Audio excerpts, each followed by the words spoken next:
Welcome to another edition of Fixed English with Topsy. My name is Temitope Olayode.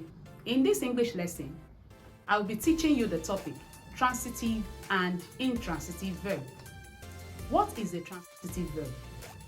A transitive verb is a type of verb that demands an indirect or direct object before the verb is said to be complete. I repeat, a transitive verb is a type of verb that requires a direct or an indirect object before the verb is said to be complete. For instance, when we have a sentence like, the woman breastfeeds her baby from time to time. The woman breastfeeds her baby from time to time. Now, the verb in this sentence is breastfeeds. The object in this sentence is her baby. You will see that breastfeeds requires the object, her baby. We can identify a transitive verb by asking the question, who does the woman breastfeed from time to time? So with the question, who, then we can give the answer, her baby. So her baby helps us to know that the breastfeeds requires an object before that verb is said to be meaningful. And so such verb is regarded as a transitive verb. So it transits its action from breastfeeds to her baby. Let's take another example. The teacher disciplines the students. The teacher disciplines the students. We have the subject, the teacher. We have disciplines, the verb, and the students, the object of the sentence. Of course, you'll agree with me that it is inappropriate to just say the teacher disciplines and then stop there. Of course, the audience will be eager to ask the question, who does the teacher discipline? The students. So, like I said, a transitive verb requires you to ask the question, who, at one time or the other. Now let's take a third example. The doctor transferred the patient to another ward. The doctor transferred the patient to another ward. In this example, we see that the doctor is the subject of the sentence, then transferred the verb of the sentence, and we have the patient being the object. To another word is the adjunct of that sentence. So we see that the object is necessary, okay, for transferred to be complete.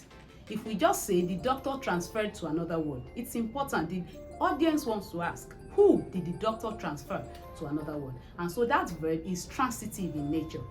Okay, we have more examples of such transitive verbs. They include lend, promise, write, address, discuss, bring, tell, print, narrate, involve, convey, catch, lend, write, give, and we have many more examples. And so let's move over to intransitive verbs. Intransitive verbs are those type of verbs that do not require any object for their verbs to be meaningful in the sentence. Of course, they are the opposite of transitive verbs. We have many examples of such verbs that are complete in themselves. They do not require objects before their sentence is meaningful. Let's take this example. The baby cried. The baby cried is an example of a transitive verb sentence. The verb in this sentence is cried, and so we do not need to say the baby cried a cry. A cry is not necessary in that sentence, and so we do not need an object for the word cry to be meaningful in itself. Now, we have so many more examples. We could say the man shouted. The man shouted aloud.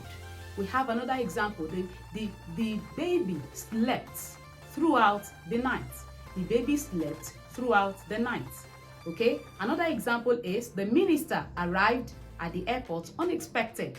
The minister arrived at the airport unexpected. So each of these verbs does not need any object for them to be complete. They express complete thoughts in themselves. And so we have many more of such examples. We have vote, pray, jump, sing, shine, die, and so on. Note that many verbs can function as either transitive or intransitive verbs. What are these examples? The boy failed the test. Let's see. The boy failed the test. After seeing the results, the boy knew he had failed. After seeing the results, the boy knew that he had failed. Look at the first example. The boy failed the test. The verb failed requires an object, the test. However, in the second example, because of the context of usage, it is not necessary to include a verb. After seeing the results, the boy knew he had failed. Okay, so of course we know that after seeing a result, it is either failure or to pass or success. Okay, so the boy knew he had failed, so we do not need to include any object afterwards. Let's see another example. The band sang reggae music. The band sang reggae music. The band sang melodiously. The band sang melodiously. Now, the first example requires an object. We need to know, the audience needs to know which type of music was sung by the band. So we say reggae music.